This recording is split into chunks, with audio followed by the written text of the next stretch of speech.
Hey everybody, hope you're doing well. Hopefully you're staying dry and you don't have too much damage from the flooding that's been going on across the state.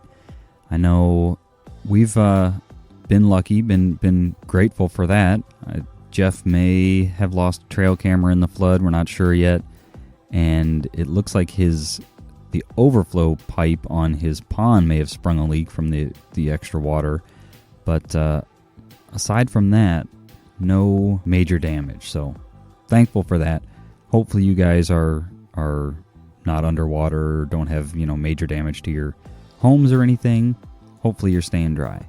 This week we talked to Ted Gudorf from the Gudorf Law Group, which is in Dayton, and we talk about estate planning. And so you might be asking yourself, why are we talking about estate planning on a hunting podcast?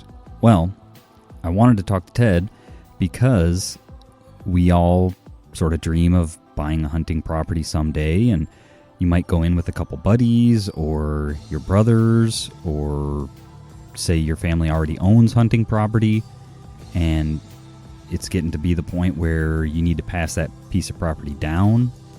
So how do we handle that? What's sort of best practices for buying a piece of property as like a partnership agreement? Like 2 or 3 of your buddies are going to go in together and we're all going to chip in and we're going to buy this piece of property.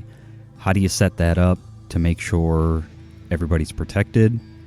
Found out from Ted that if you don't do this right, your personal assets, like if somebody else that's an owner of this property does something, gets in a really bad accident and gets sued or something, that your assets could be at risk if you don't set something like this up.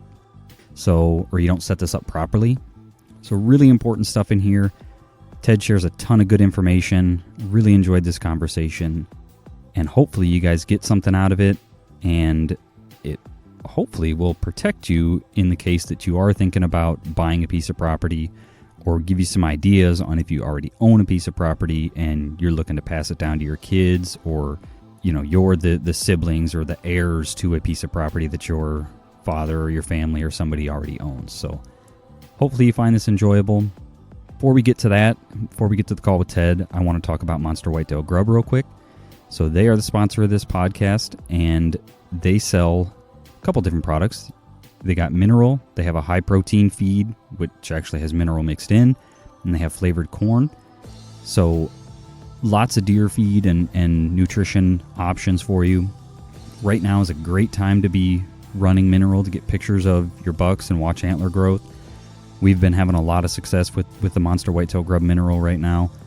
Deer, they dig holes to get to it, to get to the mineral that's leached into the dirt. So they really enjoy it, and we really appreciate them sponsoring this show. So if you're interested, there'll be a link to their stuff in the show notes, and reach out to them and get yourself some mineral and watch the antler growth.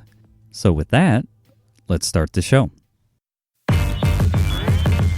Welcome to the Ohio Huntsman Podcast, where 3 brothers, Jason, Jacob, and Jeff, discuss all things hunting in Ohio. Our goal is to be your source for accurate and reliable hunting news and conservation issues in the great state of Ohio, as well as some fun and interesting conversations along the way. This is the Ohio Huntsman Podcast. Are you listening?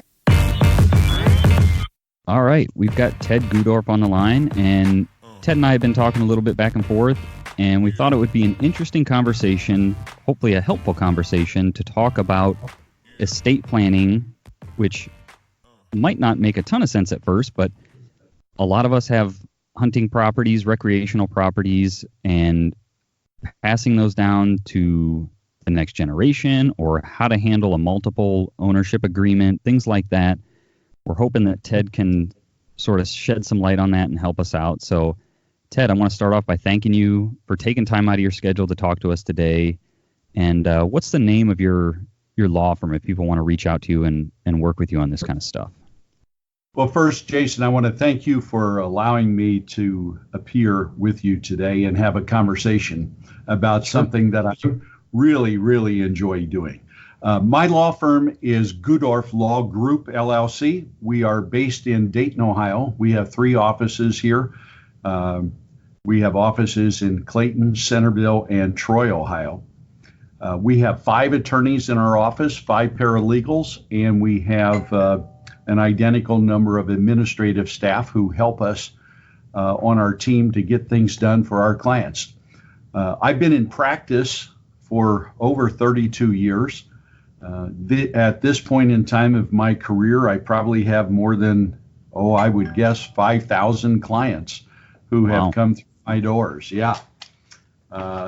I'm fortunate in that I have, this is all I do, and it's all I've done for 25 of my 32 years. 25 years ago, I decided that I wanted to have a boutique firm that focused on estate planning. And so I created that firm and grew it to what it is today. Today, we focus on estate planning, tax advisory and services, and elder care. Those are main things that we do, and that's all we do. So it sounds like you're the perfect guy to help us with this topic. So that's awesome. Well, I will say this: I'm more than happy to share what my experience has been and what my recommendations are. Okay, great. Thank you. So I think first place to start, if guys, like, let's say a couple guys want to go together, a couple buddies, a couple brothers, if they want to go together and buy a recreational property, what are some best practices or things that people should be taking into consideration when doing that or setting that up? There's an awful lot of considerations to take into account whenever you become a partner with another human being on anything that you endeavor to do, whether that be going off and getting married or buying a piece of property with someone. So what you generally have to do, and what lawyers are good at doing, is we're good at telling you what can all go wrong. And the bottom line is that you got to be able to handle what could go wrong. And if you can handle what can go wrong, then everything else is pretty well a piece of cake. Okay. So at the end of the day, if you're going to do anything with another person, the question you have to ask is, what happens if something bad happens? So what are the bad things that we could all think of that can happen to two people? Well, needless to say, one of you could die. The only thing probably that everybody understands is that none of us are going to make it out of here alive. Right. I think we all agree to that. Yep. But other things can happen too. You may become mentally disabled. You may become physically disabled. You may get married. You may get divorced. You may get sued. You may go bankrupt. You may end up yourself in a nursing home. All kinds of things like that have to be taken into account. Okay. And how do people go about doing that? Do you set up some sort of an ownership agreement that sort of lists all these things out that you can think of, or? Well, it would be nice if you could just set up an agreement, a simple agreement, and have them address all of these things. But unfortunately, it is not that easy. I was recently hired this past week because I have 12 family members who own 850 acres as a part of a limited partnership. And lo and behold, the family members no longer get along. Surprise, surprise. Yes, they haven't died. They haven't gotten divorced. They haven't gotten sued. They haven't gone bankrupt. They're not in a nursing home. They just don't get along anymore. Right. They don't love each other anymore. And now they want me to eliminate the limited partnership and allow each other to go their merry way.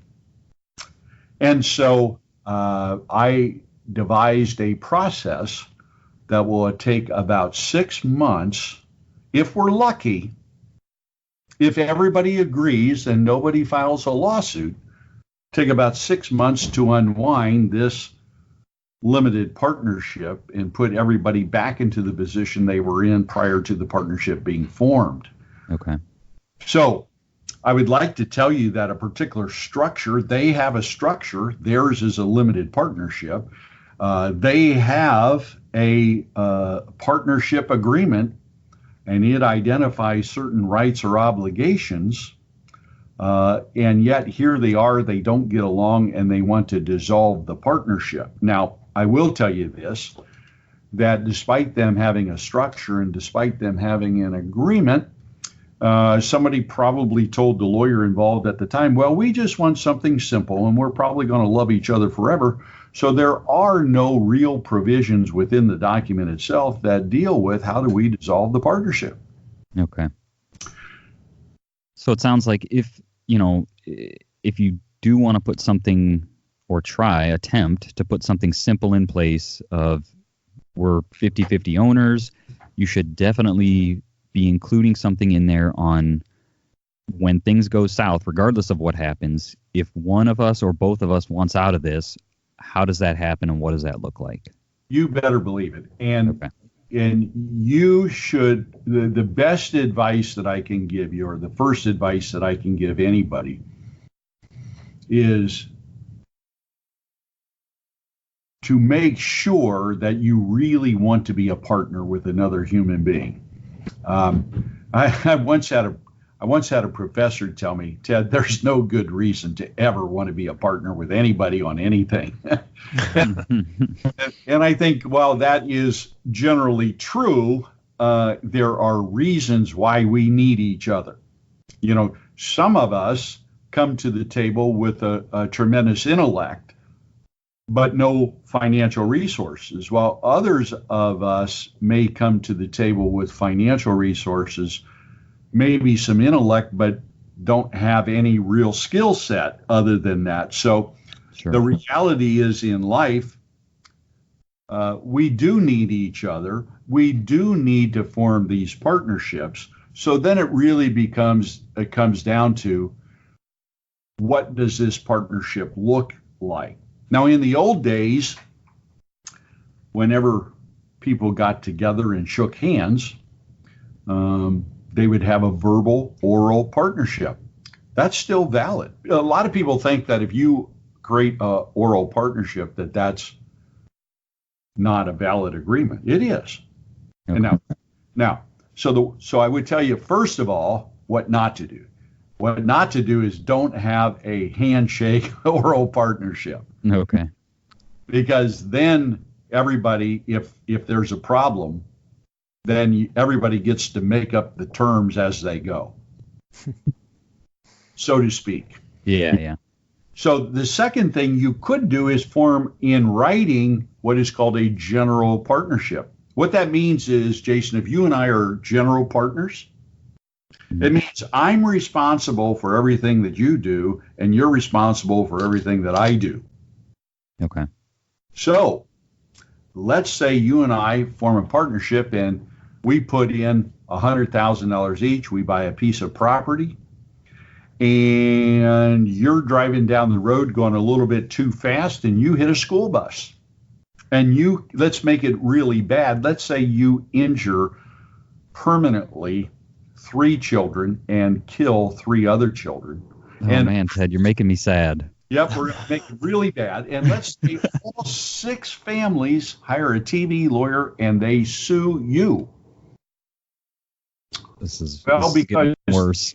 Because you and I are general partners and we own this property together. The TV lawyers, once they take all of your insurance, they get to take the entire property. Okay. So a general partnership, I see a lot of them out here, particularly in our rural communities, our agricultural communities. I don't see many oral partnerships. I normally see a general partnership.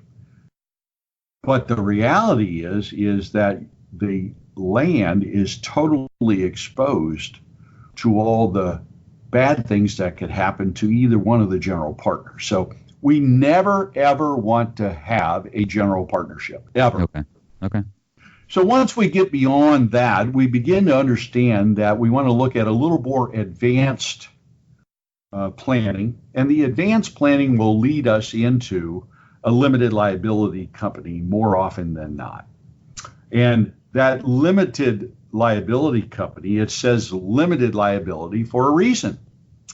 So now all of a sudden, if we create a limited liability company and you're a member and I'm a member, and you go out and hit the school bus and you get sued and get a judgment against you, they can no longer take the property.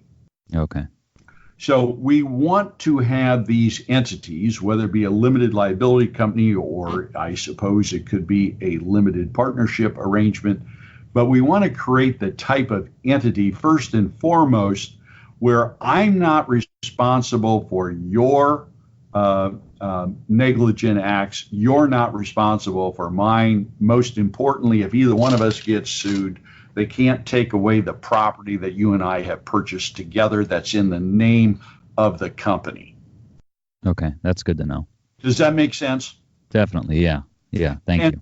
And furthermore, if we buy property and somebody gets injured on the property due to our negligence, they also then can't sue us and take our home or our money. They can't take my home. They can't take your home. They can't take my money in my checking account. They can't take money in your brokerage account if they get hurt on the property. Okay, now, that's another helpful piece to that for sure. Well, it is because under most states' law, including Ohio, if you own property and you invite people to come onto your property, if you invite them to come onto your property, you have a duty to them to make the premises safe. And let's say, I would tell you an example. I had an uncle 20 years ago who went onto a farmer's property. The farmer invited him to come on. He took his snowmobile, drove it across his field. The farmer did not tell him in the middle of the field was a small, what I would call a creek or a ditch, fairly large ditch. And when the snowmobile went over it, it stuck on the other side, and my uncle was almost killed in it. Wow. It might be something like that where, we tell people they got our permission to snowmobile or to hunt or whatever, and something bad happens. Well, if we've invited them onto our premises or we have passively given them permission to be on our premises, then we're going to be responsible if it can be demonstrated that we did not make the premises safe for them. And sometimes that can be very gray. And when it's gray, it usually ends up with a lawsuit. And you end up in front potentially of a jury. So at a minimum, we want to limit our exposure to the value of the land that's in the entity itself. And we do that by creating one of these entities called a limited liability company or a limited partnership, because at least then our home and our money that you have and that I have is going to be totally protected. While we might lose the property, we're not going to lose everything else. Does that make sense? Yeah, definitely. Hey, I want to pause here for a second and ask you all a favor.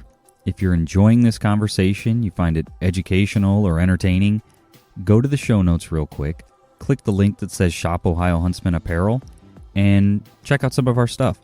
If you see something you like, buy it. We make a couple bucks from Amazon on the sale, and you get a sweet shirt out of it. So do me a favor and check out some Ohio Huntsman Apparel. And now, back to the show.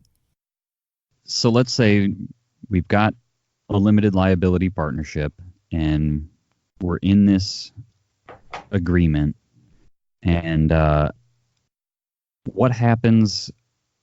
I guess let's talk about then. You've included some stipulations on how people get out. How do you then decide the value of that property, right? Because somebody says, one of the two partners says, I need the money out of this property. How do you decide the value for that property for the partner that wants out? So, as you might expect, when you have a written partnership agreement, the partnership agreement itself, first of all, should identify what transfer restrictions are there going to be, if any. So if you and I become partners and you file bankruptcy, if you become mentally disabled, what happens to your partnership interest? In many of these agreements, you become a non-voting member upon disability or bankruptcy, which is something we have to contemplate. Sometimes these agreements restrict who you can transfer your interest to upon death. For instance, it's not uncommon for you and I to agree that you can only transfer it to your descendants. You cannot transfer it to any third parties, including your spouse. Oftentimes, individuals will allow the transfer to occur to their descendants, i.e. their children and grandchildren, but none of the spouses and no third parties. Or oftentimes, we'll put in a provision that says, the other party has an absolute option to purchase upon bankruptcy or upon disability or upon death. The other party has the absolute right to purchase the other partner's interest, typically within 60 days or 6 months of the trigger event occurring. And it will say either at fair market value as determined by 1 appraisal, 2 appraisals, 3 appraisals, or it will say the option to purchase it at fair market value minus a 10% discount or a 20% discount, or it might say an option to purchase the property at $2,000 per acre. Okay. The two of us, you and I, instead of requiring an appraisal to occur, you and I can just agree on what that price is going to be. Okay. And we have to talk about that. And normally, lately, I've been using some language in my contracts that say, look, the parties are going to state the price at which the other can purchase it at, but if that price has not been restated or reaffirmed within 3 years of the triggering event, then an appraisal will occur. Oh, okay. Okay, yeah, because I was going to ask what happens when, say, two guys make a deal and then it goes down to their children and one of those children now want out, but obviously the value of land is significantly different. Yeah. And again, they would have to agree upon the stated price, or if they don't agree, then it would, after what we said was typically we don't go longer than 3 years. Sometimes it's just 2 years. Sometimes it's 1 year. It'll trigger an appraisal. Okay. Now, appraisals do cost money.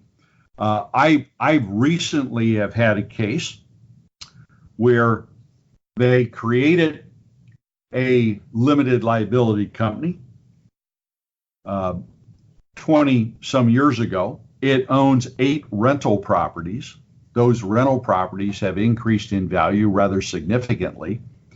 My client, who was one of the family members, becomes disabled, ends up in a nursing home, and wants out and wants his 25% interest in the company to be paid to him.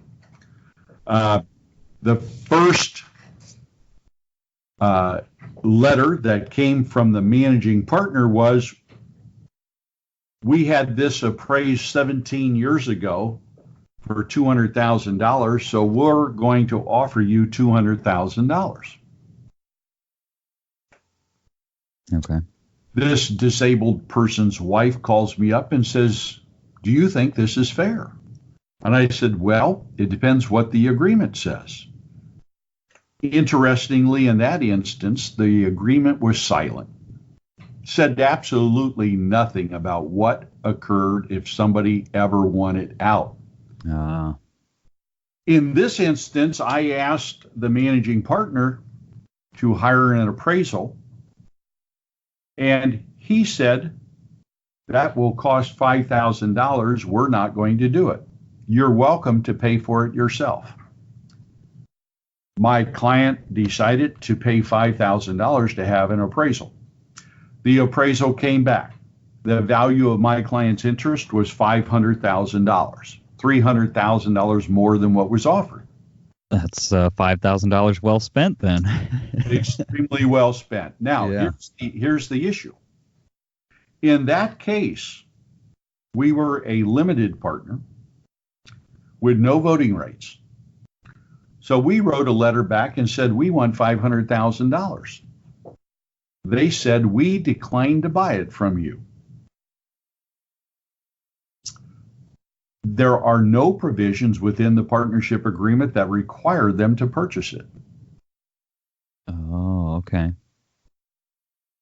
So, absent there being some mandatory obligation for someone else to buy, sure, in theory, because there are no provisions, in theory, we could sell our interest to a third party, but what third party would ever want to buy something and be partners with somebody where they have no voting rights? Right, yeah. So the reality was, I decided to throw myself on the mercy of the managing partner and said, this is your brother. Why are you treating him so unfairly?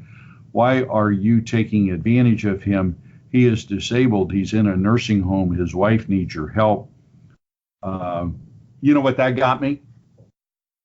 No. That got me an extra $75,000. Boy, tough crowd. And what people listening have to understand, whether you're dealing with family members or other third parties or best friends or their next of kin, you should anticipate that it's going to be a tough crowd. Right, okay. Bottom line is that lawyers like me are able to craft agreements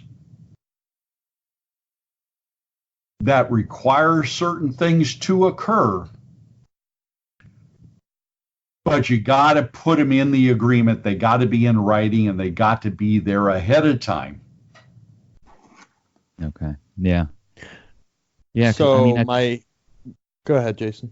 I was just going to say, I think that's just good general advice with this. If anybody gets anything out of this episode, hopefully it's that or some form of that, because as much as everybody wants to think that we're great buddies or we're even brothers or whatever, you know, life happens, unexpected things happen, and things change. You need money, the relationship falls apart, and you really need to have these provisions in place beforehand so that you know how to handle them when these things arise, because they're going to arise.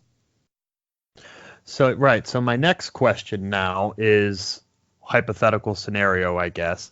Say 2 guys, 3 guys, 4 guys, whatever, doesn't matter the number, have a handshake agreement or a very loose partnership that they've developed. That worked. Now it's time to pass it on to the children or the next of kin. That was the verbal agreement or the loose agreement. But only half of the next of kin are interested. The remainder are just not present. They just don't have any say. They're not active. They don't participate. They're not interested in the outdoors. It's not in writing what happens. What's the next step? So there's some sort of an agreement, nothing really legal that, it's more like a handshake deal. But now the next of kin are getting involved and participating. Is there any way to correct what was done wrong initially, or how does that get? So what you're going to learn is a couple things. So the first thing is to understand the structure that you're dealing with. So if there is a structure, that is an entity, whether it be a limited partnership, whether it be a corporation or a limited liability company, under those circumstances, whoever has the controlling interest has the ability to agree to adopt any kind of agreement.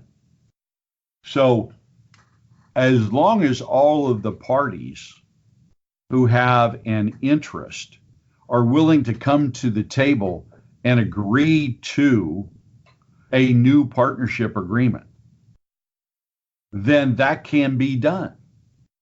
And that's the recommended course of action, is for everybody to come together and do what should have been done in the first place.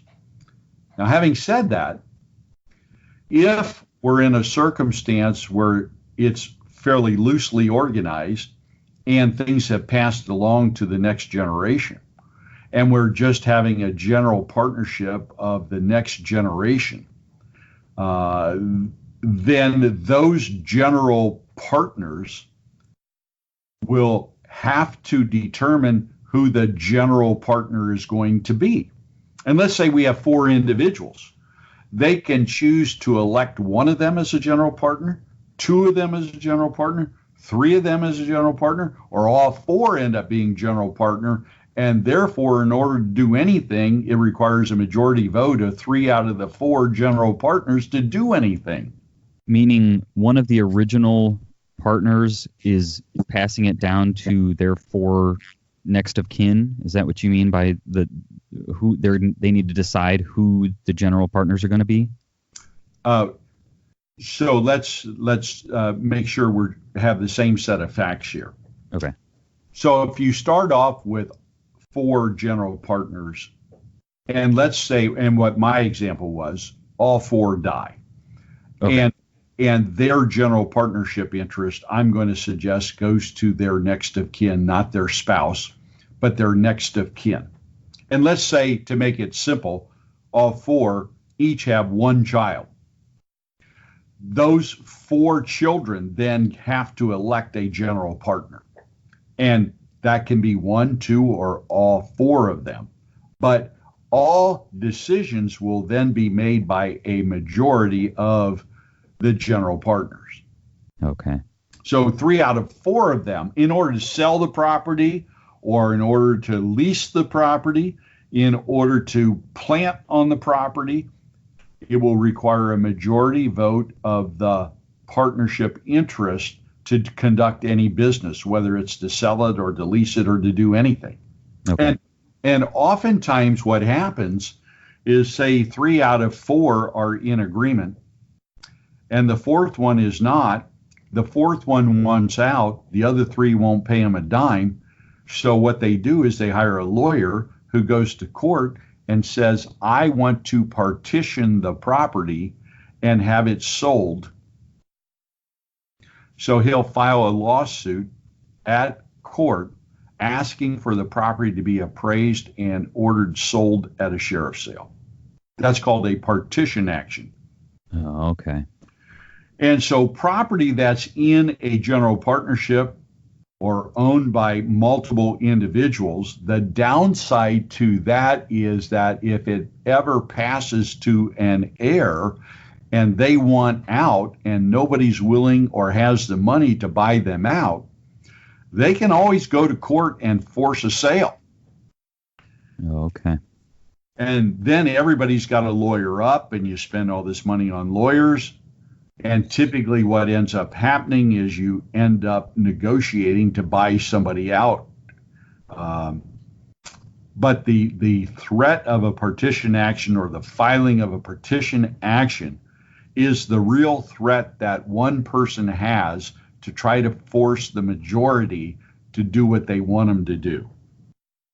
Okay. Things get ugly quick.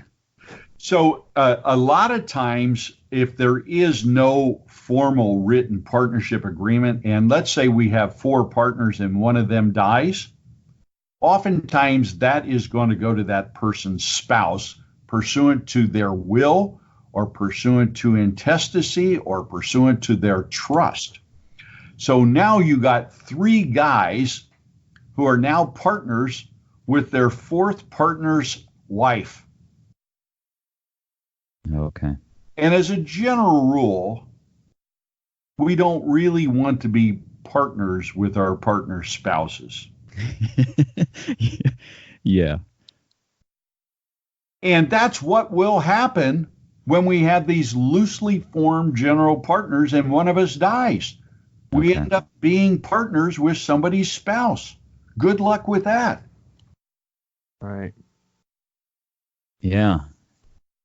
Like you said at the beginning, there's so much to think about and take into consideration when you're doing something like this. There's just a lot, which is why law firms like yours is super helpful with this kind of stuff, because it's easy to get way in over your head, and you guys make sense of this. This is that's your job, that's your passion, that's your bread and butter. And so what I'm getting out of this is I'm encouraging people after this conversation to not get into any kind of a general partnership. And if you're, if you don't have the means to buy property by yourself and you're going to do it with a partner, whether that's a sibling or a buddy, you need to have this all written up by a lawyer beforehand and get it all ironed out, because in all of these situations, things get ugly quick. So they really do. And I recently had a situation where some folks came to me, and again, there were 4. This happened to be 4 brothers involved in it, and what they made the decision was if one of us dies, they're going to be able to pass along to their children, not their spouses, but to their children, their 1/4 interest. Having said that, as long as one of the brothers is alive, the membership interest that passes to the children are non-voting. Oh, okay. So as long as one of the original 4 is alive, the original members, even as long as there's one of them alive, the original members have total control and have all voting rights, while the children can inherit. They're not given any voting rights. So sometimes it's just the 4 saying, we're here now, as long as one of us is around, we're going to make sure that one of the 4 of us is in control. Okay.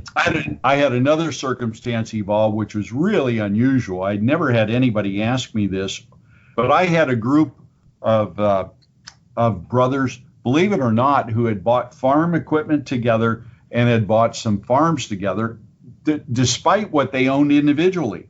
They owned a portion of this together. And 2 of the 4 were not married and had no children. I had to laugh at them, because what they told me they wanted to do is they wanted, as each one of them died, they wanted to pass it to the other, not to their descendants, not to their spouse, but pass it to each other. And then the last of the 4 that was left standing could decide, according to their will, who to give it to at the time they died. Oh, boy. That sure gives some incentive to be in the best health, doesn't it? That's what I told. Yeah. And, I mean, it was, and sometimes when we have these meetings, this meeting was, I have to laugh about it, because they invited me to come out to the farm. So we're sitting in the farmhouse around a kitchen table. And of course, they were all having some cold beverages at the time. And they thought that this was a great thing to have a conversation in the farmhouse with some cold beverages. And they talked this whole thing through. And I will tell you this, the value of this was over $1 million. I mean, it wasn't a small thing. Oh, wow. But the point is, the single most important conversation is that clients have to articulate, what are your goals? What are you trying to accomplish? What do you really want to have happen? It is important that these plans not be the lawyer's plan. And too often, that's what I see. I see the boilerplate language written by somebody who doesn't do this on a regular basis. They're a general practice lawyer, and they just do what they did the last 50 times, and they do the same thing over and over and over and over and over again because they don't know any different. What's really important is for folks to work with somebody who is counseling oriented, who will prod and poke and understand what are the real goals that we're trying to accomplish. Okay. And counsel them through what happens if you become bankrupt. What happens if we get sued? What happens if you get divorced? What happens if one of us dies, two of you die, all of you die? You gotta walk through all the scenarios. And the reality is that you can achieve your goals for the most part, and get everybody reasonably protected. And then on top of that, you can't ever forget, and people do way too often forget, whatever property you got to insure the risk. You got to make sure you have insurance coverage to protect you. Okay. So one thing I want to touch on is your firm specifically. Now, do you guys just work with clients in the area, or if there's people throughout Ohio that hear this and like what they hear and want to work with you guys, do you ever do counseling or estate planning like over the phone or anything like that, or are you more local to the Dayton area? So what's interesting is we are licensed in 4 states. So we do work in Ohio, Kentucky, Indiana, and Wyoming. And we are affiliated with national organizations that have lawyers in all 50 states, and frankly, even internationally. So our bread and butter is probably within 75 miles of Dayton, Ohio, into Indiana and Kentucky. Is probably our bread and butter. But we go as far. The other day I was in Portsmouth, Ohio, if you know where that's at. I am originally from the Minster, Auglaize County area. I have a couple hundred clients up in Putnam County, Ottawa County, up in Van Wert County, Mercer County, up in the rural area as well. Going all the way over. I have a real strong following in Batesville, Indiana. That's Ripley County, Franklin County over there. So yeah, what is happening, it's kind of like you and I today are doing this on Skype. We do a lot of Skype conferencing, or we do a lot of Zoom conferencing. Oh, okay. And Zoom has turned out for us here at the firm to be the easiest way to connect with people all over the place. And we kind of like that. So, in today's modern world, it makes it very easy for us to counsel with people all over the place. Sure. Well, that's good to know. I'm going to put a link to your website in the show notes so that people can find you guys easily if they want to reach out to you and work with you. Yeah, our website is DaytonEstatePlanningLaw.com. And one of the things that people may be interested in, I like to write a lot, so I have a blog on the website, and I publish about 4 times a month on an estate planning topic. And that's actually how I found you guys. I was started Googling, estate planning and all, because I wanted to do an episode about this, and your blog is what actually popped up, and that's how I found you guys and got connected with you. So. Well, that's great.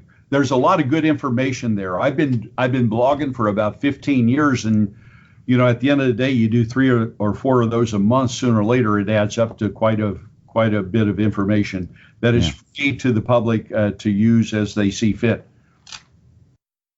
Awesome. Well, if there's nothing else, Ted, thank you. This has been an awesome conversation. I know I learned a lot. I'm sure the listeners are going to get a lot out of this, and hopefully you get some phone calls out of this, and you can help some people with their estate planning needs. Well, I really appreciate the opportunity to be able to talk. This is an area of the law that I absolutely love. I'm very passionate about it. My whole team is. We're very counseling-oriented folks, and we just want to help people make sure that they protect themselves when they get into these kind of transactions. So thanks again. Have a great day. Yeah, thank you. All right, and that's a wrap. I want to thank Ted for taking time to talk to us. Really appreciate him taking time out of his schedule. And like I said, hopefully you guys get something out of this, and hopefully it prevents some future headache or future heartache for you down the road, because you didn't make a mistake that could cost you money or cost you a relationship or a relationship with your family. So do this right. Take your time. Make sure you're doing it correctly. And thanks for listening.